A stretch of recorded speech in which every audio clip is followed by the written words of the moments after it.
Yes, thank you. I hope you can all hear me. I've got an incredibly loud voice. It comes from being a primary school teacher where you have to talk over 30 or 40 very small children intent on making noise.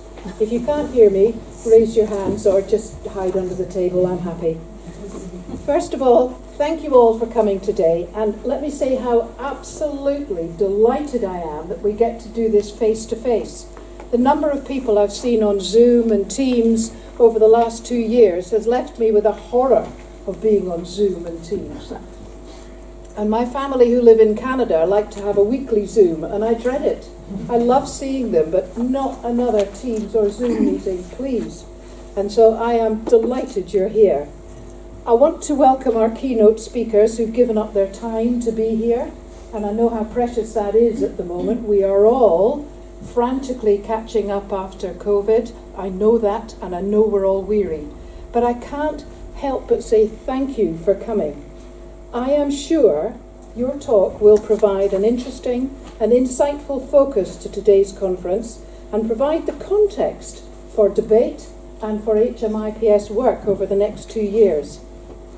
I want to take this opportunity to thank my staff and our volunteer prison monitors, whose commitment, enthusiasm and continued support is so very much appreciated.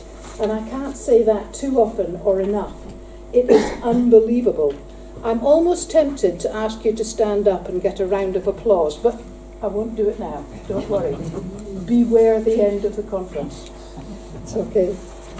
Over the past 15 years, Scotland has made significant strides within the criminal justice system. We really have moved forward. The prison estate has moved from a largely Victorian estate, absolutely unfit for purpose these days, to many prisons that are fit for the 21st century and allows the SPS to meet the needs of those who've been sent to them by the courts. Much has been done, an awful lot has been done, but much remains to be done. And in continuing the modernisation agenda and ensuring some of our older prisons are also fit for purpose, it will be a huge step forward. Barlinnie, for example, we still see over 1,000 prisoners being held in substandard conditions, despite the best efforts of the Scottish Prison Service, the Scottish Government and all of the staff. Greenock, Inverness and Dumfries and parts of Perth are the same. We also have to consider, however, the broader canvas that we're working in and take a holistic approach to looking at tackling those who tangle with the criminal justice system, whether at the police end or whether right at the other end when they're in prison. I know this paradigm shift of rethinking justice can be achieved because you've got the commitment, the willpower and the ability and the knowledge and the experience to make it happen. One of the great success stories of the last decade is a significant reduction in the number of children in custody in Scotland. Quite astonishing. It really is astonishing. When I left Scotland, I went to visit Parliament in 2006. There were 400 kids in there. There's now 8. You know, how wonderful. The revolutionary whole systems approach in how we deal with young people who've become ensnared in justice is impressive. It's globally impressive. The evidence is extremely positive, and we should certainly look at those lessons and see what else we can do to achieve that same paradigm shift.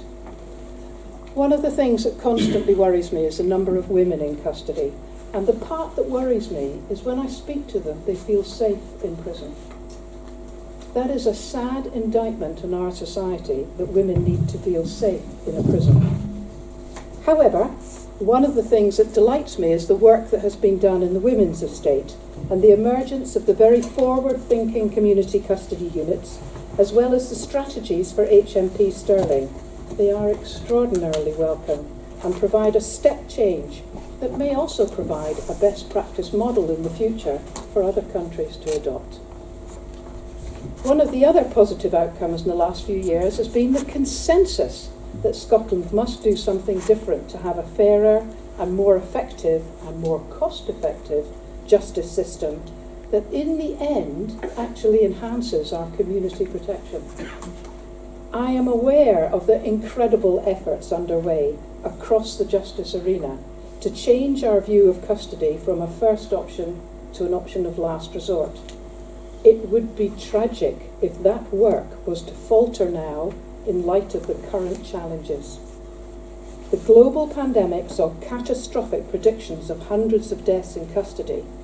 However, the rapid responses by the NHS and the SPS prevented this coming to fruition, and they deserve praise. But it also saw a step forward in the creativity of looking at Scotland's response. And one tiny example is in cell telephony. But I am acutely aware of the major financial challenges here and across the globe for multiple reasons. And whilst understanding that there are competing priorities for scarce resources, now is not the time to divert our attention away from the work that has been done in the last 15 years and see some of the gains from previous years being lost. A paradigm shift, I mentioned it before, similar to that which had so many gains with children, can be achieved. Scotland can build on that success story of transforming youth justice system and managing the pandemic, harnessing that creativity to manage today's challenges. With the right focus on effective community alternatives to custody, and in prisons growing great leaders, recruiting and retaining strong operational staff, and ensuring the buildings create a safe and rehabilitative environment, I am positive we can develop a justice system that, importantly for me, will also deliver value for money for the taxpayer. I'm going to stop there. I've got your brains thinking. That's the important part. I'm going to hand back over to Chris Collins, your Master of Ceremonies, and say again, thank you to all of you who've made the significant effort to be here today and also kept quiet while you listened to me. I'm impressed. And a particular thank you to our other keynote speakers and invited guests. I hope you find the day interesting, educational, insightful, and more importantly for me, fun.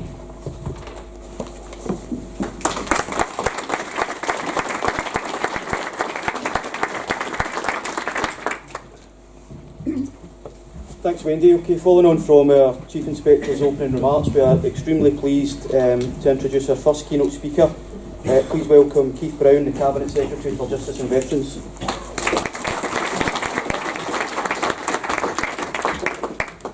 Thank you very much, and thank you for the invitation. I'll use the microphone if I can. For the invitation to come along today. I would say it's a bit of a bittersweet experience. In one way, sweet because, as Wendy says, the chance to meet in person, which we're starting to see certainly in government much more than previous months, even long after COVID became as much of a threat as it was. It's great to actually see people in the flesh, although very often I meet people who I've been talking to on Zoom for 2 years and don't recognise them because they're a foot higher or a foot shorter than they otherwise appear on TV. So that's the pleasant side of it. The less pleasant side, I suppose, is having agreed to share a platform with Wendy 2 nights after a programme aired on TV titled The Most Luxurious Prison in the World. For those who saw it, this was a prison in Norway. The cost of it, he didn't even mention that I heard, but it must have been absolutely huge. And this is not to presage an announcement the Scottish Government's going to build the most luxurious prison in the world. But what was interesting was it was fronted by Anne Widdecombe, who many of you might know when she was a Tory minister, was known as quite a hardline minister in terms of tough justice and all the rest of it. And she was confronted with things like, for example, a spa that was there for the prisoners, a retreat for 21 days that they could leave the prison and go and enjoy.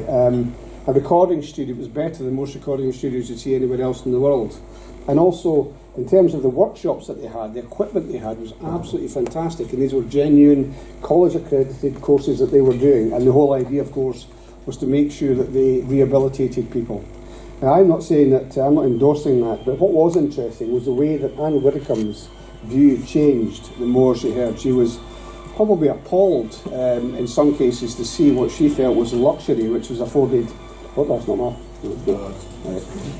Afforded the luxury of some of these facilities, but then she asked them about recidivism rates, and one of the guys said, well, very similar to the UK, at least in the 1980s, about 70% recidivism, we are now in Norway down to about 21%. So it does underline the fact that even though we sometimes in government feel it's a hard road to plough to keep on talking about smart justice and the idea of locking more and more people up for longer and longer, which is really the demand that we get from some quarters and from some newspapers, is not the one that's going to work. That's not smart justice. And it was interesting to see the extent to which Anne Widdecombe's mind was opened up to the possibilities of different approaches. But I'm also pleased to have the opportunity to express my gratitude to the Inspectorate for all that you do in overseeing the conditions in our prisons and contributing, of course, to the adherence of our international obligations under the UN Optional Protocol to the Prevention Against Torture, OPCAT. The work of inspection teams and our independent prison monitors, who give up their free time selflessly to this endeavour makes a huge contribution to the smooth running of our prisons and to the continuous improvement they strive for. And one other brief anecdote you'll hear from Joe shortly, Joe Griffin, but I don't want to steal his thunder, but Joe did take the new Permanent Secretary to the Scottish Government to one of our prisons, I'll not mention which one, and he was, I think it's fair to say, amazed by the contrast with the atmosphere in the prison compared to the prisons that he had been visiting down south, Longwood Scrubs and various other prisons. And it's one of those things that you see time and time again. The things that we are doing well, we often don't appreciate ourselves. You need that wider view to understand how well we do some of these things. As we've heard, the theme of today's conference is what next, and I think it's important to be considering that question right now. They are very challenging times, as Wendy's mentioned, as we emerge from the pandemic, and also face the most significant cost crisis most of us will have encountered. And at such time, it's important that we renew our focus on the needs of the most vulnerable members of our society, and not only consider their needs, but meet them. And I don't want to get involved in politics or special pleading, but if you just consider the case that the Scottish Government is not able to increase its budget, but from the start of the year, when our budget was set, inflation at about 2-3%, then 6%, 10%. So prisons have still got to be heated, people have got to be able to shower, all these things where the costs have hugely grown. And at the same time, of course, people rightly have demanded higher pay because they've got to meet these daily costs. That's resulted in a £700 million additional cost to the Scottish Government within this financial year. So that is some of the pressures that we are struggling with. Wait to see what announcements are made later on this week, which might hopefully help with that situation. But as Wendy says, it's not the time to pick on, to forget, to forego the most vulnerable members of our society, tempting though that might be to some people. And it is impossible to look forward without considering the impact of the pandemic, of course, that we've just had. And it continues to have an effect, of course, more in prisons than elsewhere on the things that we do. It did affect all aspects of our lives. It raised new and complex issues for the justice sector, often requiring the exercise of careful judgments and a balancing of human rights. It required us to readjust, to think creatively and to innovate. And often that innovation was accompanied with the IT solutions which were devised as well. There were a range of progressive measures taken to ensure the fulfilment of rights for those engaged with the justice sector. And I'm conscious that within the Inspectorate you developed a revised framework for inspection and monitoring that enabled you to, at the same time, fulfil your statutory obligations through the emergency at a time when prisons and prisoners needed it most. There were other examples out with the prison sector too, some of them impacting, of course, on the prison sector as well. The switch to remote jury trials, real innovation, real benefits. The introduction of mobile phones and virtual visiting makes you wonder why we hadn't done these kind of things before. Arrangements enabling prisoners to keep in contact with loved ones and maintain important family ties. And I'm sure, to state the obvious, that link with the relatively, I don't want to overstate it, but the relatively calm atmosphere in our prisons, when at the same time you're asking prisoners to be confined to cells for unusual long periods of time, the ability to talk to families, whether virtually or through mobile phones, was hugely important. So there are many instances of new and collaborative ways of working. National and local partners shared that expertise and the resources to support more vulnerable members of our community, including where individuals were leaving custody. And imagine how difficult that could be if you're leaving custody and coming into the environment of the pandemic, especially at its height. But at the heart of these strategies was the desire to meet the individual's needs. And it's important that, as well as holding on to the positive things that were achieved during the pandemic, we build on them. One of the crucial things, and it's true across I think the whole of government, was the idea that this was an exception. We came up with exceptional solutions, but we did it very, very quickly. We came out of the normal way of thinking. It's easy to slip back into the old ways of thinking. It will take a very long time to do this, and we have to go through all this process. That innovation and that fleetness of foot, I think, is one of the most important lessons from the pandemic, and the way that people like yourselves responded to it. I know you'll be hearing from Theresa Medhurst, Chief Executive of the Scottish Prison Service, later on about the prison service and how we build on the rapid and responsive opportunities that the pandemic brought to its operations and for the people in SBS care. So we'll look forward to hearing what Theresa has to say. More generally, in the Scottish Government, you'll know we've produced the Scottish Government's Vision for Justice in Scotland, published in February, and that contained a vision, I would hope, to transform Scotland's justice sector through the COVID-19 recovery period and beyond.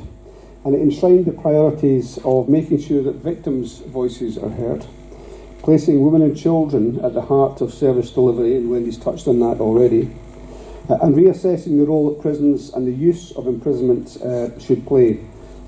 Quite a brief sentence that, but very controversial with some people.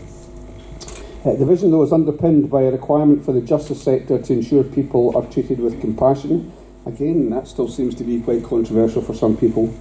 For example, by avoiding additional trauma such as having to retell their stories. It enshrines the need for collaborative work across public services to improve outcomes for individuals. I'm conscious that that sentence is one I've probably heard for every one of the 26 years I've been elected official, but it's there for a reason. We have to, I think it's pretty obvious probably to everybody in this room, that when you work together with others you can achieve more than working alone. And we have to focus on prevention and early intervention. Aspects of the Justice Vision are being realised. Development, as we've heard from Wendy, of the new female custodial estate is one example. The opening of the first community custody unit, the Bella Centre in Dundee last month. And I'll say what Wendy says is absolutely true. I, being a bit naive and being a man coming into this job, asked what the different needs of women and male prisoners were. Male prisoners are about 96% of the population, female prisoners 4%.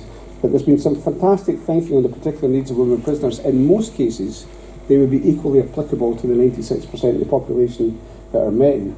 But it's also true when you think that 75%, I think, of women in prison have head injuries and the different backgrounds that they'll come from. In addition to the new female estate, my portfolio has been clear its commitment to the wider modernisation of the prison estate. We've outlined the this year's programme for government. We're progressing with the long-awaited replacements for Inverness and Barlinnie, and again, Theresa may want to say more about that. But there is so much more for us to do if we're to have that person-centred and trauma-informed approach to justice.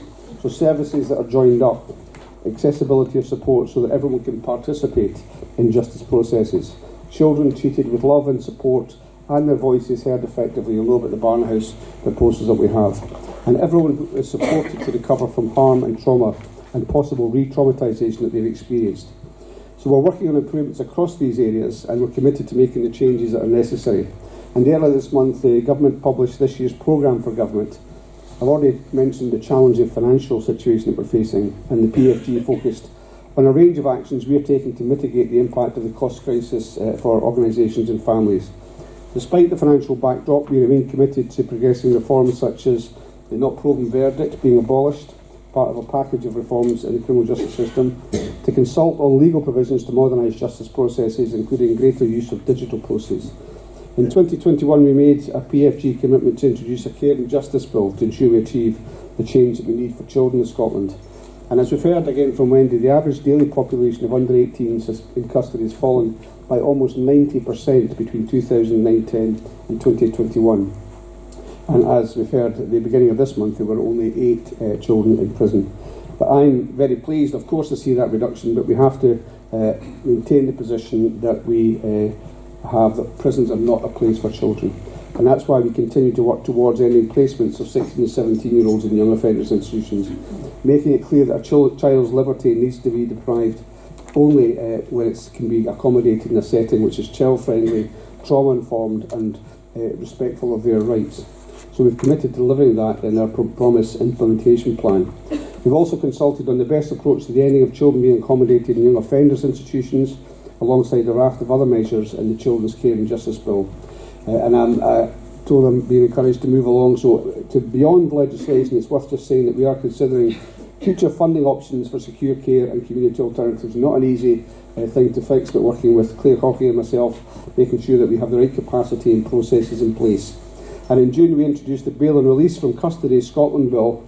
That is part of a wider programme of work to change the way we use custody in a modern progressive Scotland, and to support the government's commitment to refocus how imprisonment is used. Focuses on two parts of the criminal justice system: bail and remand decisions and release from prison custody. And the reforms in the bill are intended to ensure that as much as possible the use of custody for remand is a last resort for the court. They're also intended to give greater focus to rehabilitation and reintegration of individuals leaving custody. And we all know that short periods of imprisonment, including periods on remand, do very little to rehabilitate people. They don't allow the prison service, for example, that time and space to affect that rehabilitation. And we know that imprisonment disrupts families and communities, adversely affects employment opportunities, as well as stable housing options. The very things that evidence shows support desistance from offending. So prison, of course, will always be needed for individuals who pose a risk to public safety, but we do need to look again at how imprisonment is used so that it's focused firmly on those that pose a risk of serious harm and better supports rehabilitation. So the bill is one element of that and proposes changes which are intended to support that. But whilst legislation is always important in setting out our intent and the direction of travel, of course much more is needed. And a well-resourced and sustainable community-based service is critical in order for the reforms in the bill to reduce reoffending and victimisation, and to support positive outcomes for people in contact with the justice system. These things are, to my surprise, very contentious, and if people are able to, and they share that view that this is the right way to go, it would be good if their voices could be heard to balance that debate.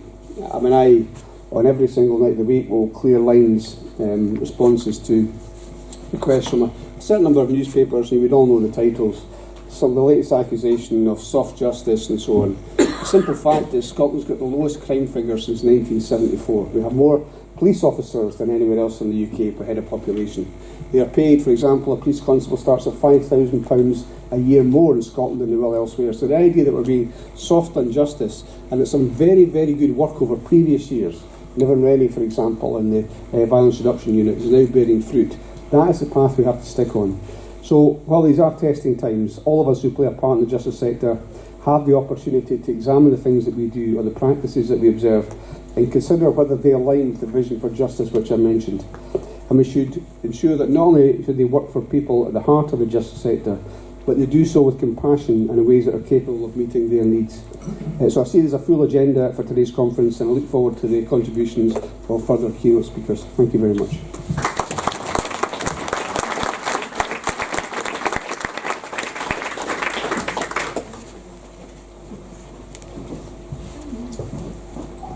Thanks to the Cabinet Secretary for opening our conference and for the detailed overview that he's provided us with of the challenges and opportunities within the justice arena. I think you'll agree there are lots of initiatives, commitments and policies and some important and complex areas related to prisons that affect the use and effectiveness of imprisonment in the months and years to come. So thank you very much for that, Cabinet Secretary. I also know that there's a variety of interests, ideas, responsibilities and concerns within this room with regard to prisons. So at HMIPS we are very keen to invite along today Joe Griffin, who is the Director General for Education and Justice at the Scottish Government, and he will give our next keynote address. Joe.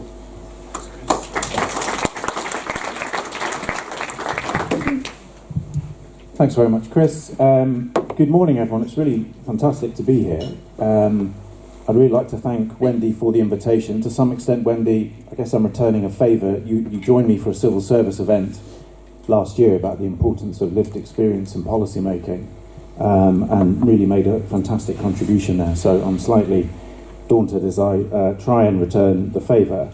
I'm also slightly daunted being between the Cabinet Secretary for Justice, my boss, and Lady Dorian, to think about what contribution I can make that could in any way complement their perspectives. I've decided to try and give some reflections on the how we do what's next. What's next is being a brilliant theme for the conference, by the way, if only because it makes me think of The West Wing, the greatest TV show of all time, and a model for any aspiring civil servant. So I'm going to share some reflections on 5 aspects. So firstly, how does the civil service go about its task in these regards? The importance of being holistic and joining up. The importance of diversity with a particular reflection around children. Where we are with budgets and the need for innovation. And then some thoughts around the justice sector and the importance of partnerships and collaboration. So first of all, what's the civil service's task in all of this, in what comes next? First and foremost, it's simple. It's to deliver the programme of the government of the day. And you've heard from Mr. Brown a very clear policy vision for where we are, and I think a fair degree of continuity and consensus, as Wendy has said, over the years, probably going right back to Henry McLeish's commission in the early days of the SNP administration. The civil service's job in all of this is to provide advice on how best to get it done. And that's based on a range of sources, empirical, analytical, financial, but also anecdotal. And this is really, really important, and where lived experience comes in. I think this has got a particular resonance for prisons, given some of the stigma that still surrounds itself around people in prison, around prisoners, around their families, and the complexity and variance that there is in terms of the prison experience and the potential obstacles. So everything that people do in this room to bring that out and to bring the lived experience of people to the attention of policymakers is incredibly valuable. And I'm just delighted to see Pete White here today. I think Pete and his group, Positive Prisons, Positive Futures, back in the day really set the bar for that kind of dialogue, and the impact that Pete and his colleagues had on policy thinking and making was really second to none, and I pay great tribute to Pete for doing that.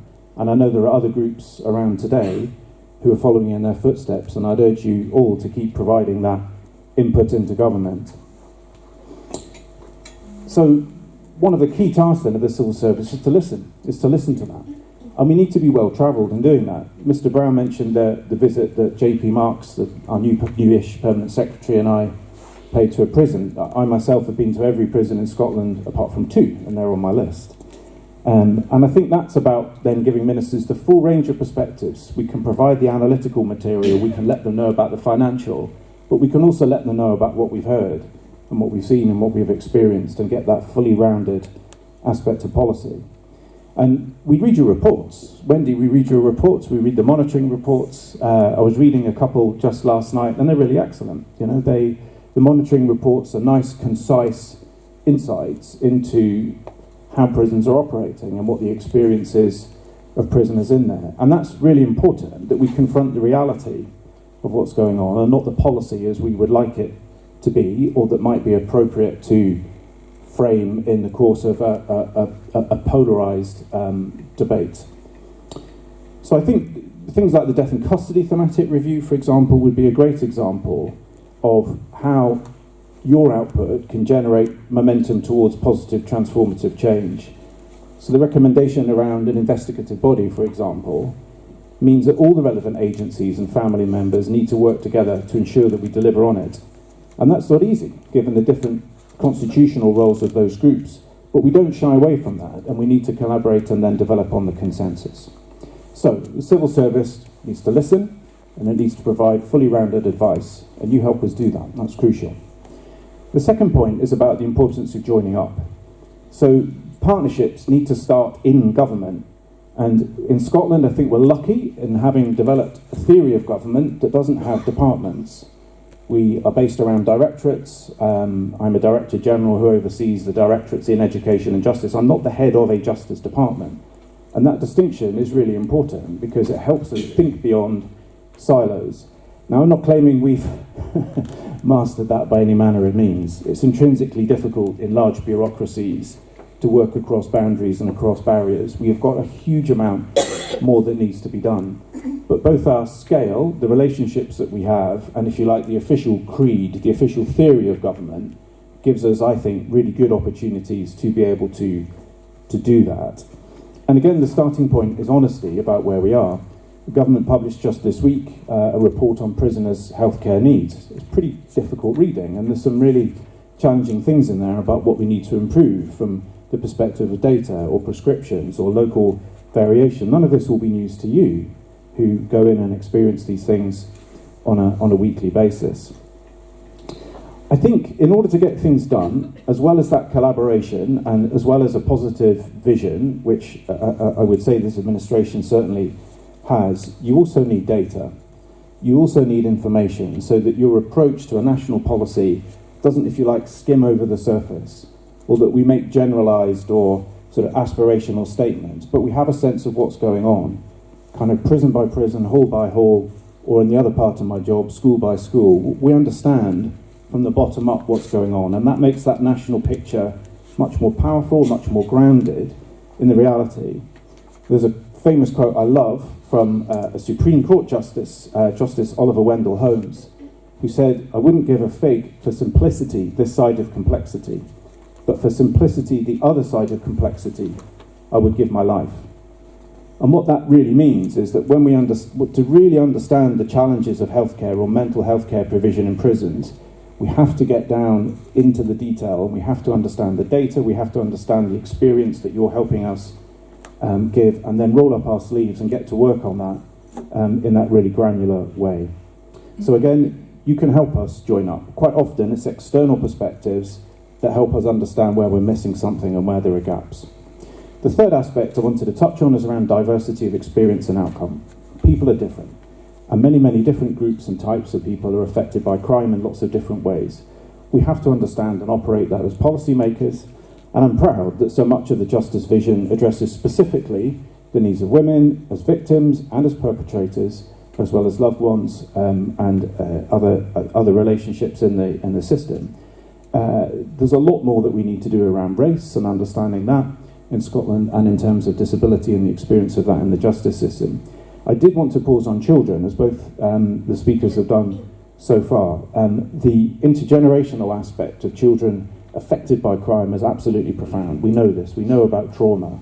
We know that around a quarter of people in prison have been in care at some point.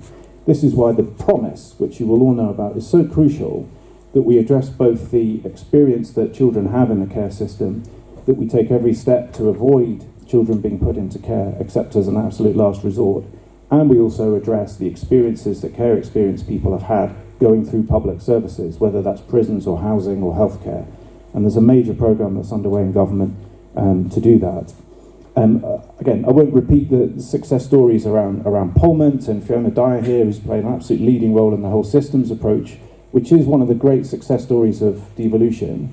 But I think that differentiated focus on people and understanding their different needs, diversity if you like, I think is absolutely crucial. My fourth reflection was just around budgets. Again, Mr. Brown touched on where we are. It's not a time of financial plenty in the public sector. The Deputy First Minister set this out pretty starkly on the 7th of September in advance of an emergency budget statement. Those words give you a clue as to the nature of the challenge. But as Mr. Brown said, because of inflation, the Scottish Government budget is now worth around 1.7 billion less than it was in December, and is, as Mr. Swinney's words, at the absolute limits of affordability. And this is a function of a fixed budget that has to balance. So I have a particular role in that as accountable officer with responsibility to Parliament, personally, for how taxpayers' money is used, which leads Mr. Brown and I to have some interesting conversations from time to time, in partnership, of course. And that of itself could be a necessary but kind of unrewarding experience. The crucial corollary of that is that we have to innovate. If there is less money in the system, we have to make better use of what's there. And again, we have tremendous examples of that having happened in justice. I remember the mentoring scheme that was put in place a number of years ago, so that people leaving prison were met at the gates by a friendly face, by someone who was experienced and credible that could help them to navigate after their release. We've got tremendous community justice schemes happening around the country with really thoughtful and intelligent ways of giving people an experience as well as paying back to society. I've seen a fantastic recovery hub in action in a prison in Scotland, which was the initiative basically of a rank and file officer, which I thought was just tremendous. And Mr. Brown mentioned again the COVID recovery and the innovations around all of that. There is innovation in the system. There's absolutely no doubt about that. And I think each and every one of you can help us when you're in the prisons by understanding what's going on, what catches your eye, and what needs to be brought to the attention nationally so that we can build on that and develop that innovative way of thinking so that we continue to get decent outcomes at a time of real financial challenge. I think the final point is just about the sector. To achieve anything at all, we have to collaborate. We have to build partnerships. And again, we have tremendous assets in the justice system in Scotland. We have the prison professionals with whom we work really closely under Teresa's leadership. We have all of you. We have the third sector. We have a fantastic academic sector in Scotland who work really closely with us in government. We're very fortunate to have that. We have colleagues in the NHS. We have the civil servants doing our best to try and work together, albeit with the challenges. We have a justice board that brings together the leadership of the key agencies. So again, I think we have all those building blocks in place which give us half a chance to build the kind of partnerships, to put in the hard yards based on the data to lead to kind of improvements that we need to see. And it's the role of the civil service to help foster and facilitate that. So, if in spite of all of that you feel we're not doing it, I want to know about it. I want to know about the reality of how we're getting on, because I think the vision is great. I think we have all the assets that are necessary to give us half a chance of succeeding, and I think this can be done, even at a time of real challenge. So Wendy, I'm very grateful for the chance just to speak today. I hope that's been of some interest, and look forward to seeing colleagues in the coffee break and over questions. Thank you so much.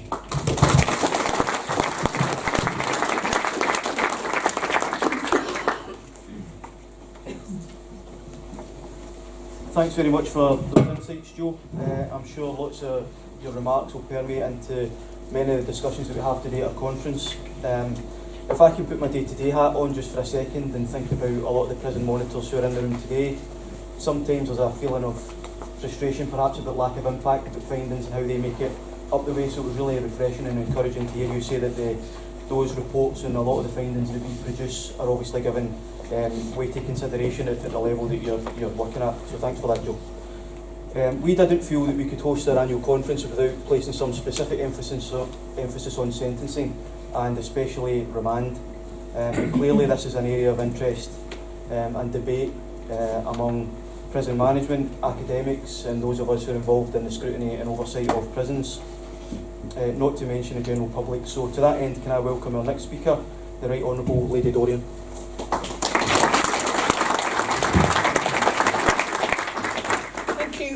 Thank you very much. I was delighted to hear, Joe, that you have visited almost all the penal establishments in Scotland. I think the reason I'm here is I also met Wendy on a prison visit when I was visiting with the Scottish Sentencing Council, which I happen to chair as Lord Justice Clerk. We consider visiting prisons as an essential part of the work that we do. As does SCTS. We are about to have all our board members dispersed to a number of prisons across Scotland for prison visits, and I spend quite a bit of my time when I'm engaging with others in the justice sector, encouraging them to go to visit prisons, to see what's happening there, so that they can have a better understanding. Now, if the last 5 or so years has taught us anything, it's that anyone who tries to predict the future should do so with the greatest of caution, to say the least. I have to attempt it, though, because I've been asked to speak on the subject of what is next for sentencing and remand in Scotland, so I have to give it my best shot. It's fair to say that in Scotland we've come a long way from the idea of the punishment of offenders being rooted in the concept of meting out just deserts. As it was put by the then Lord Justice Clerk Lord Gill at the Sacro Lecture in 2013, the court requires to sentence the offender. It's important to observe that the word used is sentence and not punish. Just what a particular judge is doing when carrying out his duty in this regard ought to depend, to a material degree, it might be thought, on what he or she considers the exercise is intended to achieve. Now, that's something which the Sentencing Council had firmly in mind when developing our guideline on the principles and purposes of sentencing. It's no accident that these are focused on the offender, the public at large, and the victim, demonstrating that while the decision is a discretionary one for the judge, the personality of the judge should be removed entirely from the equation. As the Lord Justice General noted in a speech recently, sheriffs who model themselves on Wyatt Earp are more likely than not to find themselves being successfully appealed rather than becoming the toast of Tombstone. The focus must always in this process be placed on the individual being sentenced, the victims and the effect of crime in the community. The guideline issued by the Sentencing Council and approved by the High Court on the principles and purposes of sentencing was followed by the Sentencing Process Guideline in July of last year and the Sentencing Young People Guideline last November.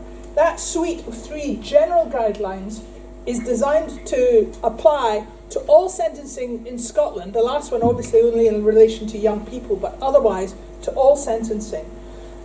Fundamental is the notion that sentences must be fair and proportionate, and also, and this is a significant point that must be borne in mind, no more severe than is necessary in all the circumstances of the case. Prison is only utilised by judges when it is the necessary option in all the circumstances of the case.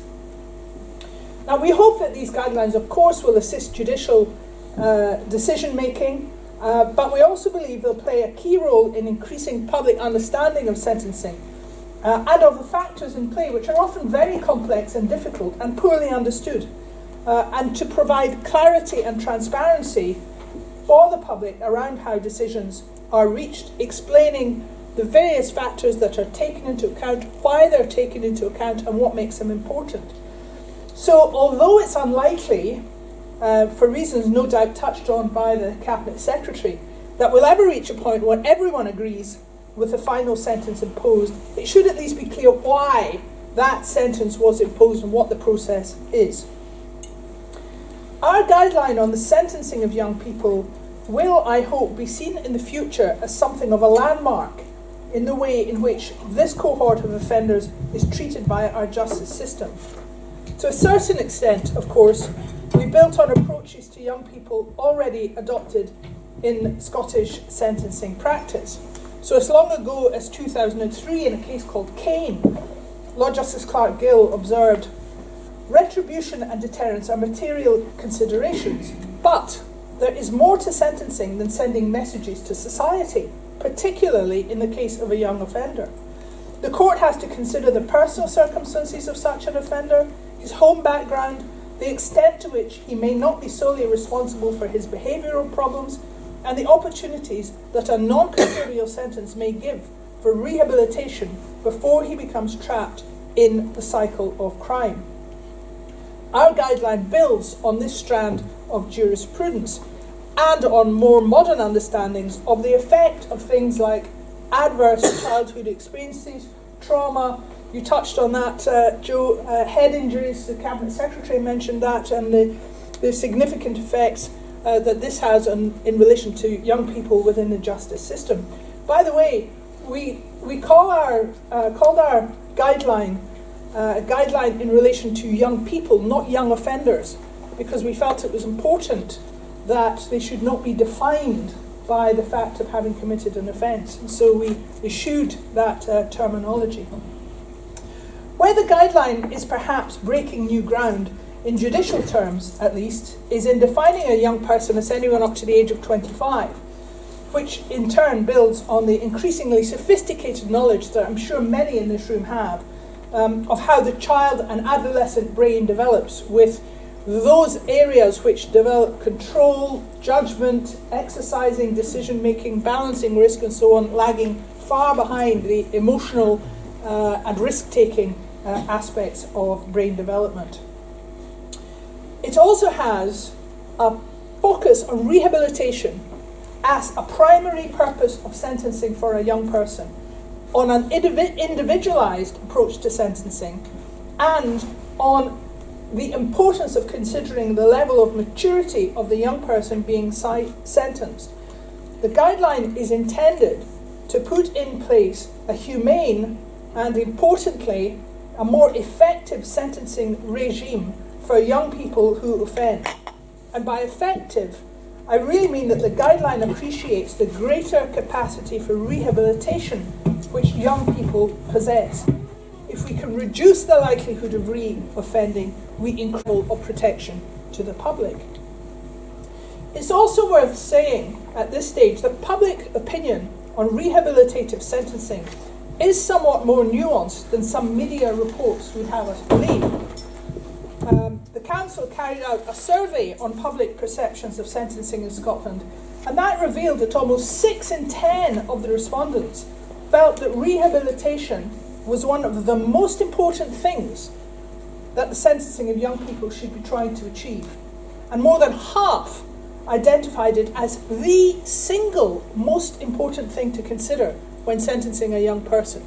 So the idea that the public is necessarily out of step with modern thinking on sentencing, especially in relation to young people, is perhaps overestimated.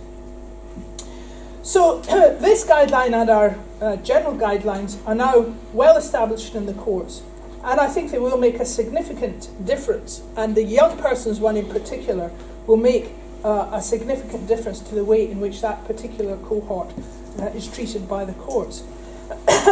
I should mention that apart from issuing guidelines for approval by the High Court, we have other obligations as a Sentencing Council. A very important one is in promoting the public understanding of sentencing, and we think that guidelines will help to do that, but we do it in many other ways. Our website is a real resource for the public. There's a You Be the Judge section that people can look at, and it's interesting that when people do that, then they very often come within very close parameters to what the actual sentence was that was imposed. And it shows that the public understanding depends on information and knowledge being given to the public so that they can help them understand what the balancing decisions are. We also have an obligation to assist with the development of sentencing policy, which mostly we do by means of research and things of that kind. A survey that I just mentioned would be one element of that. We did, for example, carry out research on community sentencing. This was amongst sheriffs and summary sheriffs about what they felt about the availability of community sentencing in the local area, whether there were gaps in provision, whether they were aware sufficiently of what was available all across the country. As the Cabinet Secretary recognised, the need for well-resourced, consistently available community sentencing is central to increased use of those, and even more important, central to public confidence. And that was why we carried out that research. So with the guidelines so far already bedded in, we're moving on to the next phase of our work. We're going to devote our time now to what we call offence guidelines, and they will build on the structure of our process guideline. And the first one is in relation to death by driving. We hope that all our guidelines will be of use to the public, as to say, as well as to the judges. And this is an area, death by driving, that is of the gravest concern to the public. And so our draft guideline is now out for public consultation. We consult publicly on all our guidelines. And the process closes next month. We hope as many people and organisations as possible will give us their thoughts on it. So please, when you finish today, go and have a wee look. Because we do consider very carefully everything we hear when finishing our guidelines, and we revise them accordingly. Our programme for the next period is to build further on offence guidelines. We have already started work on guidelines on rape, sexual assault, indecent images, and we're proposing to develop a guideline on domestic abuse and one on environmental and wildlife crime. In addition to that, we'll develop one on the subject of sentence discounting, a difficult and much misunderstood area. These are guidelines, of course, they're not straitjackets. Judicial discretion is preserved, consistent with the notion that sentencing must be individualised to the specific case. So, in in the last sort of 3 or 4 minutes that I've got, let me just turn to the question of remand. This is a timely topic with recent consultation that the Cabinet Secretary referred to. The Senators of College of Justice have submitted a detailed response to that, in which we have tried to present a careful and thorough analysis of the issues. We agree with one of the points made in the second part of the bill about the need for sufficient resource for prison service and partners to ensure timely access to the required programmes and services available to all prisoners. That appears in the consultation document, and we would quite hesitatingly agree with that, and that it requires significant focus. There are some positive suggestions in the bill, the removal of section 23D, for example, the opportunity for the court to get additional information from social work at the bail stage if needed, and there are interesting policy issues in relation to electronic monitoring. There are, I think, some questions over whether the proposals strike the right balance in the area of bail. It's worth saying that the issues of remand may appear superficially to be simple and straightforward, but it's manifestly not the case.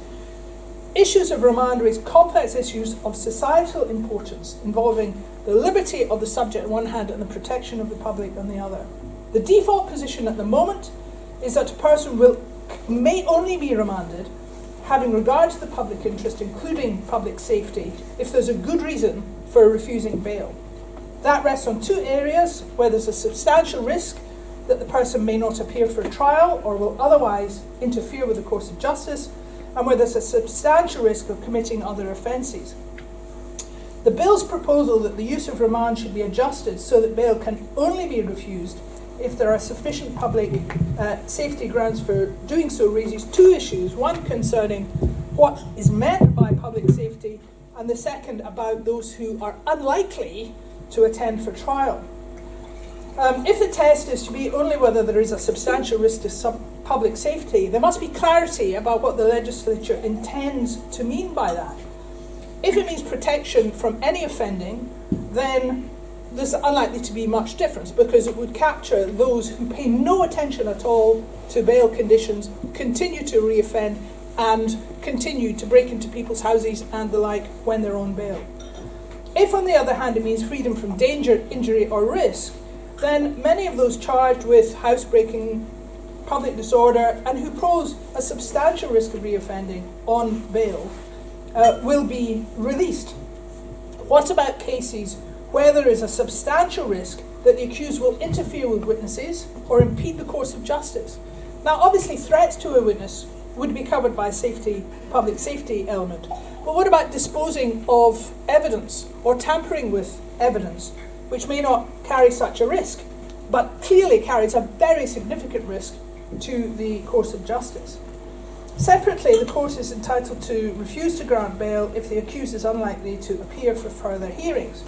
And the current assumption in the bill appears to be that when the courts refuse bail for these reasons, they're only doing so for the efficient operation of the courts. I think it has to be stressed that the court in those circumstances is not primarily concerned with its ability to make use of its own time, but to ensure that the time of people such as police officers, members of the public who are witnesses or victims, and medical staff who are witnesses is not wasted. Because you can readily tell when there is a strong chance that somebody's not going to turn up for trial. You give them bail.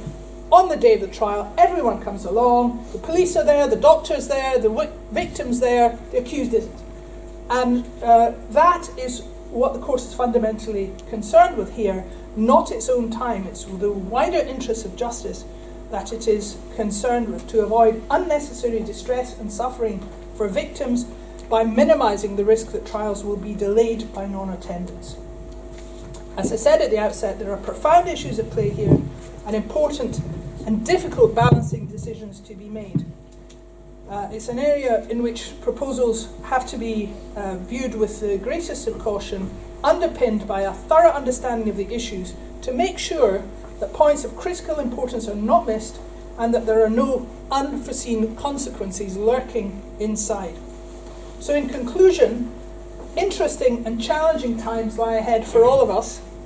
The continuing development of sentencing guidelines, and in particular the creation of offence-based guidelines, is likely to have a significant effect on sentencing decisions. It's also our sincere hope that they will promote the public understanding of this complex and difficult area. Thank you very much.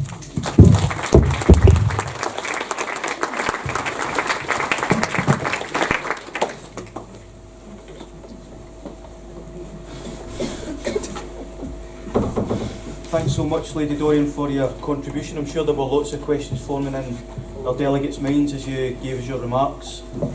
Speaking of questions, we're approaching the Q&A session of our morning with one keynote speaker left, so please keep tweeting and or texting any questions you might have for any of our speakers this morning, and we'll try and get to them during the Q&A.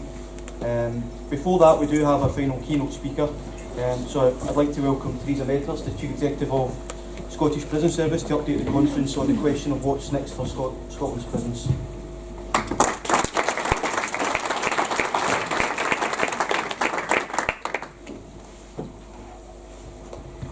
Thank you very much. Good morning, everyone, and thank you, Wendy, for inviting me to speak here today. I hope everyone can hear me. I'm not sure if my voice is. Stephen's nodding at the back, so yep, that's good. Okay. And I'd just like to reassure you that I have visited every prison in Scotland. Start off with that one. Anyway, we are coming together, I think, at a time of unprecedented global challenges, including a cost crisis, as has been alluded to earlier. And that obviously has implications for both the financial and operational sustainability of Scotland's prisons.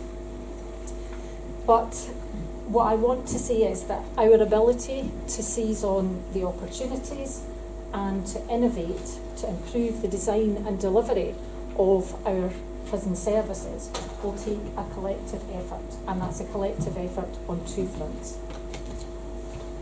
We need to develop a collective understanding and a collective acceptance around the financial and operational sustainability of Scotland's prison system.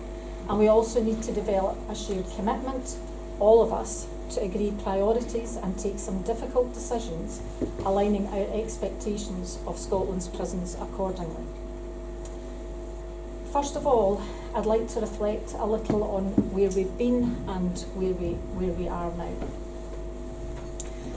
So, in all my years working in Scotland prisons, the last two have probably been amongst the most challenging, but also the most rewarding, with tangible shifts in culture, opportunities to change ways of working that are unprecedented, and the inspectorate staff and IPMs in the audience today will be all too aware of the rapid responsiveness needed to meet the operational challenges that we faced. And if I could just take the opportunity just now to thank you personally for the significant contribution that you have made over the last 2 years under incredibly challenging conditions, to ensure that there was a spotlight and illumination on the challenges that we faced in prison, and ensuring that the measures and the steps that we took were validated and given due weight. So thank you very much for your contribution. I know it's not been easy, but it has been very valuable, and obviously we'll continue to work together in the same way going forward. So over the last 2 years we have seen some cultural shifts, not least of which is between staff and those in our care, from a position of initial suspicion and scepticism to rapidly seeing COVID as a shared challenge that needed people to work collaboratively together, enhancing trust and improving the relationships already in existence.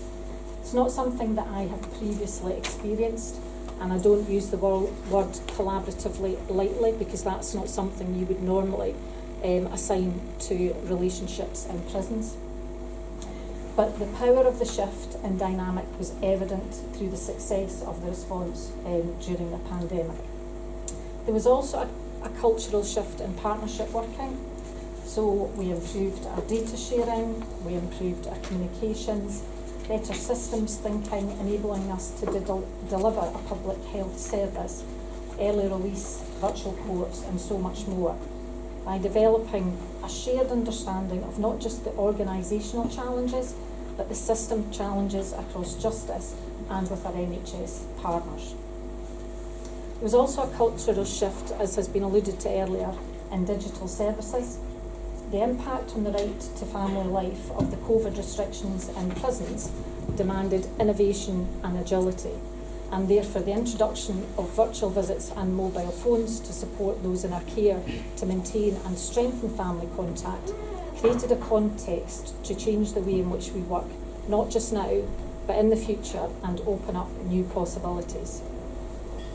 There was also a cultural shift in prisons policy and strategy, putting staff and those in our care at its heart through a strategic approach which had the preservation of life and safety at its core, but grounding it in legitimacy, engagement and transparency. And the one phrase that always comes back to me when I visited prisons during what was a really difficult, intense period where people were fearful for their safety was no surprises.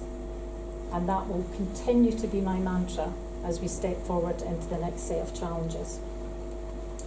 So, the shift in context, the learning that we've taken from over the last 2 years will help us to maximise the opportunities and overcome the challenges as we move forward.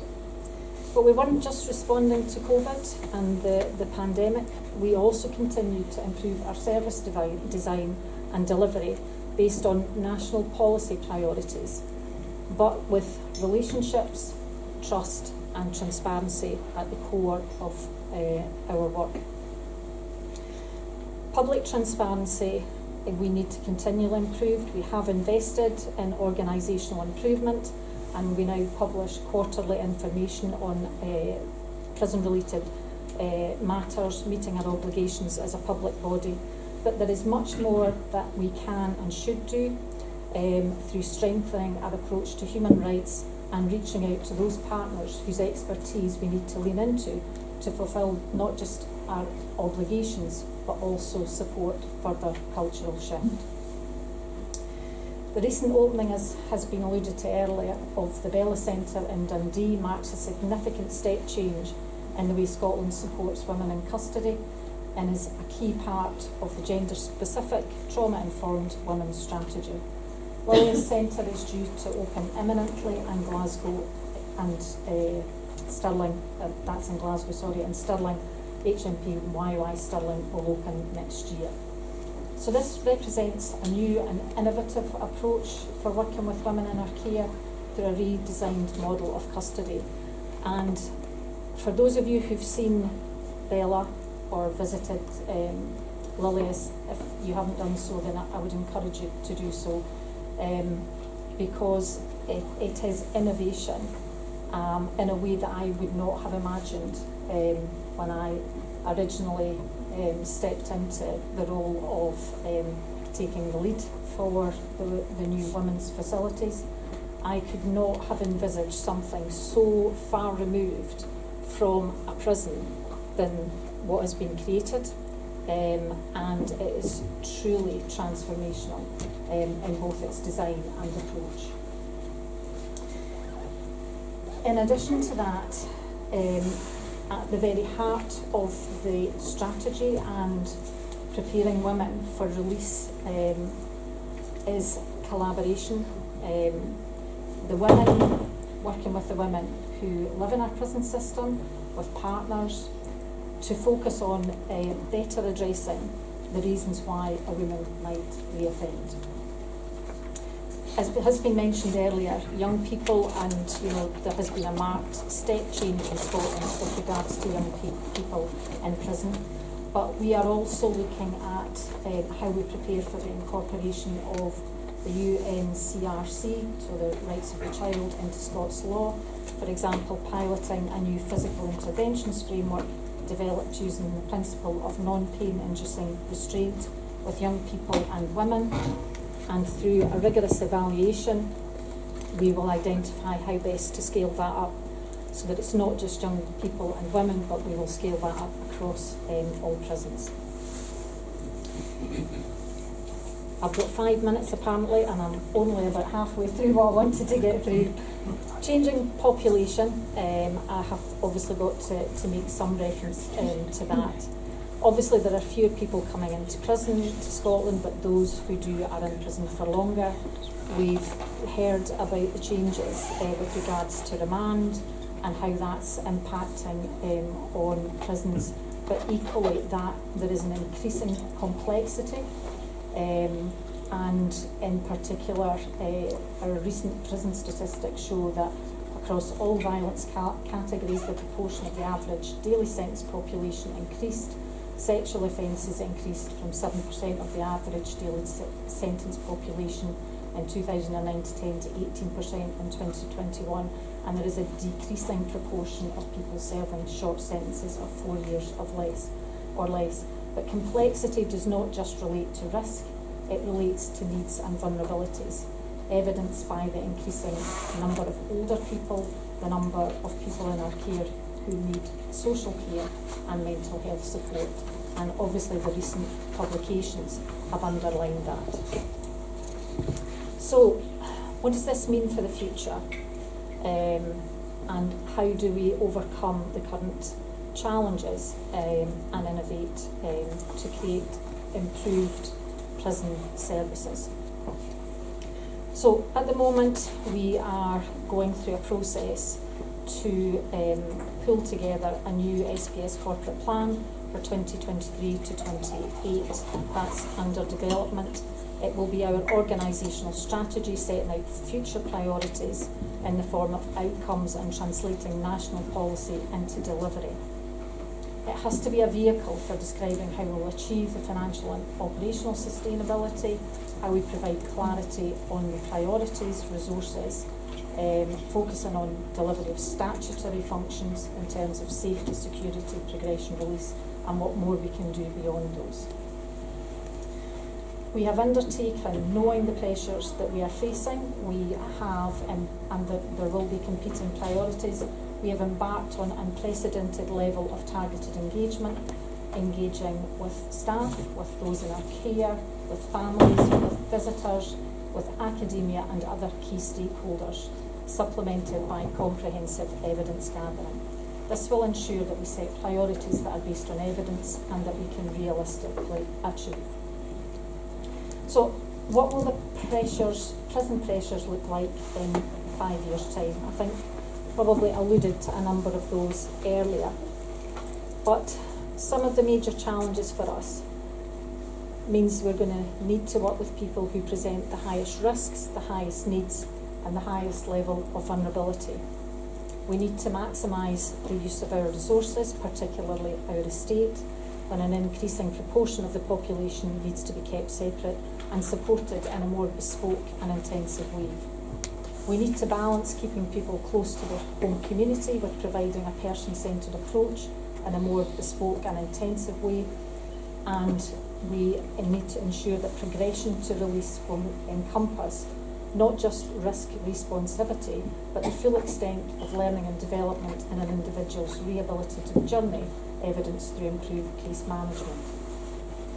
It also means that the role and resourcing of health services in prison will continue to be critical for the people in our care due to the high level of need.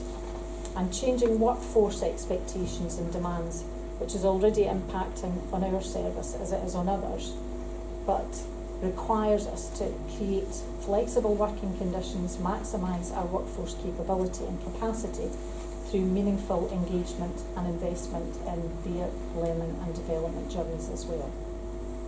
So what will future prison services look like?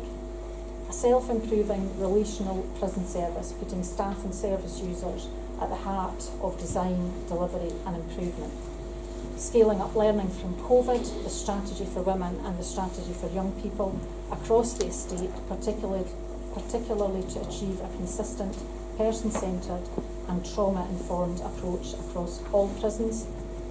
more digital and innovation in sale, empowering people in our care to take more ownership of their day-to-day activities, improving access to a broader range of services, helping build, develop and maintain more meaningful relationships with families, friends and community despite prison walls, prison conditions which are safe, humane, conducive to well-being and health, progression and reintegration, and a more diverse workforce, empowered and supported to deliver rights-based, personalised, trauma-informed services for the people in our care to meet the increasing complexity of risks and needs, and a consistent and integrated access to health and community services for people in and leaving our care. Some of our ambition will be tempered by some of the global factors we know that exist, but please be assured we do intend to get there. And we can do so if we work together effectively, all of us, to create the opportunities to achieve a sustainable change in the delivery of prison services. We can maintain the momentum, the innovation, the sense of shared endeavour, the learning from COVID to respond effectively, and we can build that collective understanding, collective acceptance and collective commitment to do what needs to be done to achieve better outcomes. Thank you for your time this morning.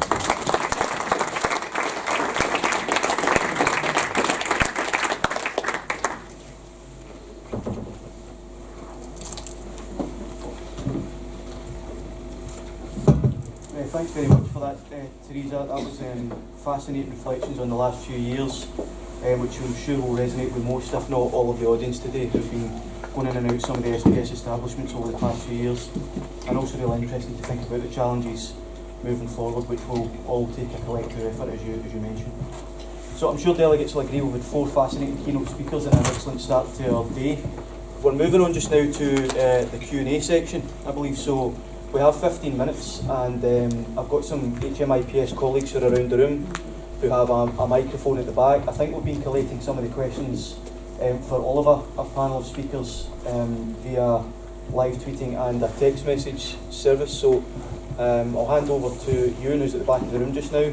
If anyone wishes to put their hand up and ask a question, all we would ask, if you direct it to the person who you have the question for, please.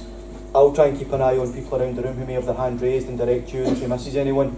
And we'll also try and incorporate some of the questions that have been coming in through the other methods as well. So if you have a question, please raise your hands. I say, maybe introduce yourself and just direct your question to the panel member that you wish to speak to, please.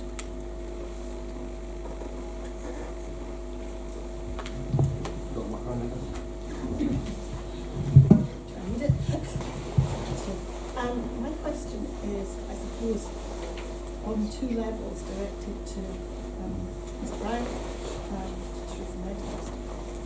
We have a lot of challenges. We've been left with a lot of challenges from the last 2 years. My background was always in business. I'm actually a monitor and a holding manager at Bono. And one of the things we did when we had major change to achieve was stop, start, continue planning. Should we not be considering at the moment just putting a hold on development and new innovations to allow us to get back to a platform where we can actually be steady state, because so many of the prisons are experiencing huge numbers of remand people, problems with progression, all the things that actually are so important within the system. And I think you're doing a brilliant job in the future planning, but we can only make that planning successfully implemented if we're actually at steady state to start with. And I don't believe we are. I think we actually have to just stop and take stock. I'd be interested in what you think in terms of supporting that. I'm sure Teresa will give a better account of the situation than I, but for me, it's always a balance. I remember the same argument was used maybe 10, 15 years ago in relation to the teaching profession, that they felt they'd undergone almost constant change, and what they wanted was a bit of let's take some breath before we consider anything further. I don't think we have that luxury. I think all that's been said by all the speakers about the need for innovation, it's always there, but it's probably more acute now because of the financial situation that we're in. Even if we want to keep doing things that we're doing, we're going to have to innovate in order to make what we're doing fit the available resources. So I think that challenge is still there. Although I do think that the point that Teresa made about her experience over the last couple of years and having no surprises is very important, whether it's for the prison population or for those that are working within it. I mean, in the prisons I visited, I was interested to hear that Teresa had visited every prison, but Joe had been in nearly every prison, which I think is an enlightened employment attitude from the Scottish Government. In the prisons I've been in, the staff, I think, underline the point you make, have felt it's been a really tough time for them, although many felt it was very rewarding because of they seem to have more time and space to do some of the rehabilitation work that they had signed up for in the first place. So I think it will be a balance. I'm not sure that's a complete answer, but rather than trying to say anything further, you ask Teresa if she wants to add to it. Thank you very much for your question. I understand where you're coming from. I just don't know what a steady state would look like in prisons now. And if you'd asked me 3 years ago if I thought we could have achieved some of the change, the rapid change that we have over the last 3 years, I would have said absolutely not, because prisons never changed and they changed so slowly. So the pace has been rapid. It has created, I suppose, a sense of staff are tired, and I know that. But nevertheless, their engagement and continued engagement. So we've and through the development of the corporate plan, we've held 2 lots of sessions now, 2 prisons, Lomos and Highland, where Inverness, where staff and those in our care have been engaged in what that should look like. That has really energised people. And I think through their engagement, through their buy-in to the changes and helping them to improve our innovation and have a say in where we need to go and how we get there will make a difference to how they feel at the moment. So that would be the way in which I would want to harness their talents and their experience and ensure that stability, because it's really about stability, operational stability, continues to be a priority and continues to be supported by them as they go forward. But I do think that capturing more of their experience and more of their talents through the work that we're going to take forward will create that reinvigoration and help them better connect into the direction of travel and help them see the impact that they're making and the contribution that they can provide to the organisation. Can I just one quick word, Chris? So I think it's a great question. I agree with both Mr. Brown and Teresa that the change is just the only constant, I'm afraid. I think 2 observations. One is there is a lot, there's a lot of stuff. We're quite heavily sort of programmed and energised to be doing a lot of things. I suspect some of the financial retrenchment that I was discussing will lead us to focus on the things that are of most value, and hopefully we can remove some of the things which are part of that feeling of churn and dynamism that are maybe not producing the outcomes as clearly. So I think that can help. And then the second thing I think is helping people deal with change as a constant. And I would probably go down more of that track and helping people be agile and responsive than holding out the prospect of a return to a steady state, which I suspect isn't going to come. Thanks, Joe. I think Hannah's got a question over at the corner as well. Okay, so I'm Hannah Brown, a criminologist, and I also have the joy of being a member of the Scottish Sentencing Council. Mr. Brown mentioned in his speech that if you feel strongly about decarceration, perhaps speak up. I think there are people in the room that feel quite strongly about reducing the prison population, possibly. And Mr. Griffin mentioned the McLeish Commission and how perhaps we've been talking about this for some time, and the SPS can't do people away. They need to take the people that come to them. And we've had a few nations that have been able to significantly reduce the prison populations. Not all of them in Norway, some are the Netherlands, some New Zealand, and so on. So my question to perhaps Mr. Brown and Mr. Griffin is, what are the key barriers to decarceration in Scotland, given we have been having this conversation for years, and what are some avenues for really making that responsive progress that you spoke about, because there's a lot of energy in the room for getting the numbers down, but responsibly and realistically. Thanks for the question. I'm reminded of the quote, I'm trying to think who it was either Nelson Mandela or Desmond Tutu that said, "We are fed up pulling people out of the river to save them. We want to go upriver and stop them falling in the first place." So I think that's an easy thing to say, but a large part of the issue is about prevention. And I make the point about people speaking up because it seems to me that publicly it can appear to be a very one-sided debate. And those, I think it's probably the vast majority, underlined by Lady Dorian's point about public attitudes being much more informed than perhaps the tabloid headlines would suggest.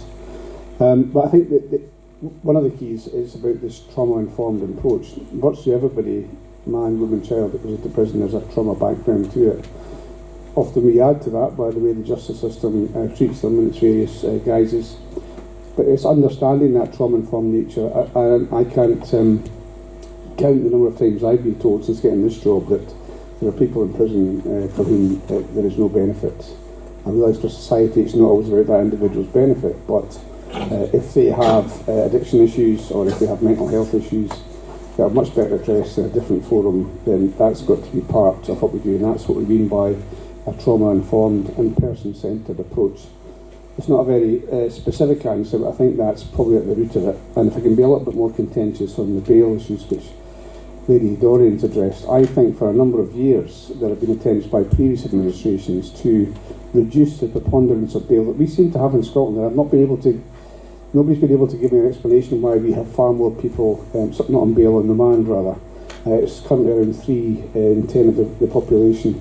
If that could be explained to me, or alternatively, if propositions could be put which would say this is how you can reduce the numbers of people on remand, I'd be very receptive to that. But and we have been willing to listen to, for example, things like if it's a risk of jury tampering, that's a perfectly legitimate reason for having somebody on remand.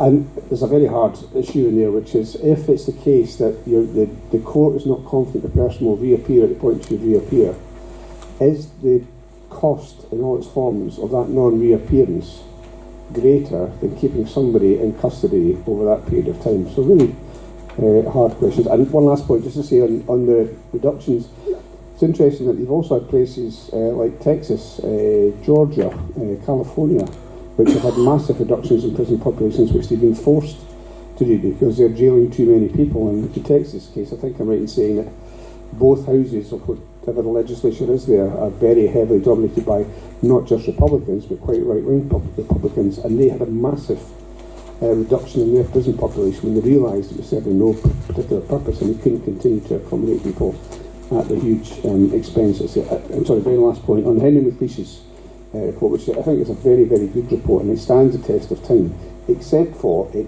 did not and it could not have anticipated the big increase in child abuse, historic child abuse cases, which is a feature of the current situation. Thanks, Cabinet Secretary. Hi, Hannah.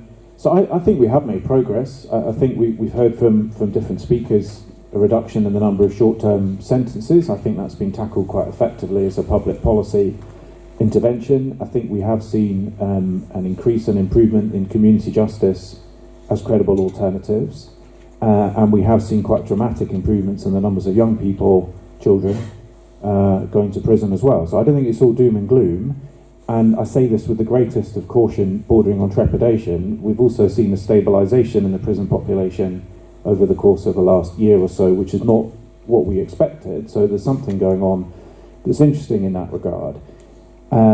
Lady Dorian also mentioned the Sentencing Council's own position, I think, is really interesting, and the research that they conducted, which reflects public opinion, I think is also promising. I think what comes next, we need to find effective ways of addressing the rise in convictions of sexual offenders, something that we're looking at. I think I'm right in saying we have fewer people going to prison, but for longer sentences, so there's a shift there which needs to be looked at from a public policy perspective. Mr. Brown mentioned remand. I mentioned earlier on the promise. So again, if a quarter of people in prison are care experienced, then addressing the failures of the care system has got to be an important part of approaching that in the future as well. And then the final point would be around community justice and continuing to invest in that. The key to that, it seems to me, is the strength of the partnership. You know, I think you can look at community justice in quite a reductionist way and go straight to sort of justice social work services, really important in terms of what they do, but it's the people around the table and it's the clarity of the task and it's how we measure and improve and have the data that I referred to earlier on, which I know that Community Justice Scotland have in their sight. So I think it's exactly as the Cabinet Secretary put it, we have made progress, but the nature of the challenge in a way has changed, but there are reasons to be cautiously optimistic, I believe. This microphone stopped working, so we're just going to get to a shout out the questions. We'll take 3 in a go and then let the panel respond if that's okay. So we'll start with you, please. Okay, Fiona Govan, I'm an IPM at Greenock. Probably more for Ms. Medhurst. So surrounding progression and corporate plans, I think probably all IPMs will have experience of issues with progression, and I very much hope to see that as one of the corporate priorities. But can we have some target times? Can we have some kind of framework for saying we hope to progress an application within X period, and if we don't, we will do whatever, so that the prisoners and their families have some kind of certainty. Thank you. Yeah. Philip Thompson, I work for Policy in Scottish Government and IPM Loan Loss. My question is for the Right Honourable Lady Dorian. What progress has been made in increasing diversity in Scotland's courts to better reflect the people who appear in them? Thank you. Yes, hello, good morning. It's Amanda Howard, Independent Prison Monitor in Grampian. My question is, over the last 10 years being a PC and prison monitor, I've seen significant changes within the prison status for prisoners and the development and the positivity. I was lucky enough at the time Bella, the new unit for the female prisoners, and it was absolutely astounding, and I would encourage everybody to go and have a look at it. It's amazing.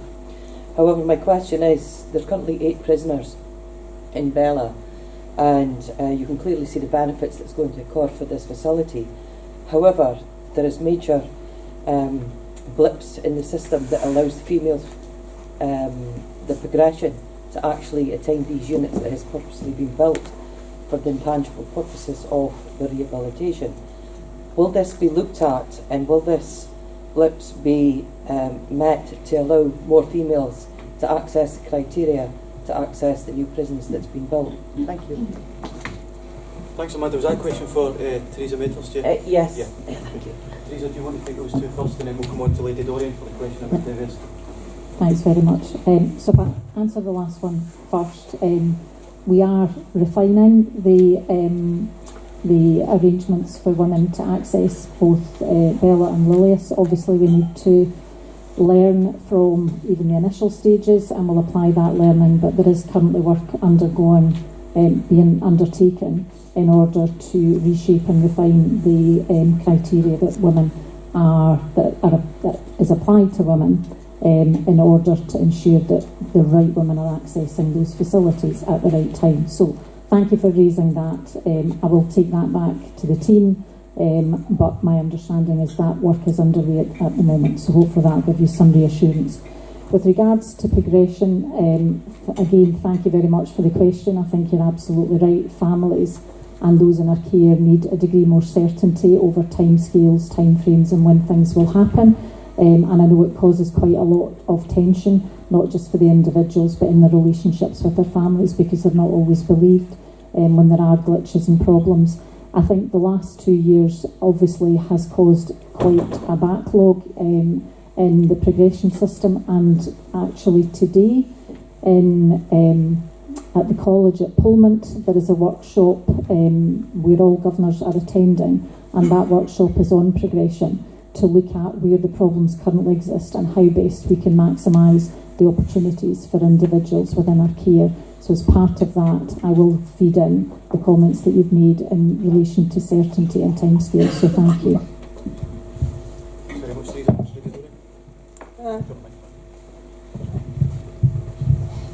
I understand why the question's being asked. We recently discovered this in the UK Supreme Court. There are more judges called David than there are women on the court, and we're in a similar position in our appeal court in Scotland if you substitute the name Colin.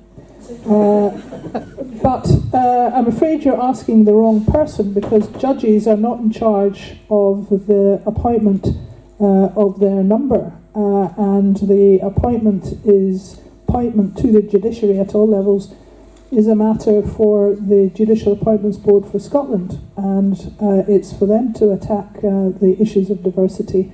I have been struck in the last couple of rounds in relation to appointments at the lack of women, and I have sought to do something myself by trying to find out what's preventing the women from applying, if that is one of the issues, and trying to encourage them to apply. But of course that's only addressing one area of diversity, and there are others that are beyond my reach.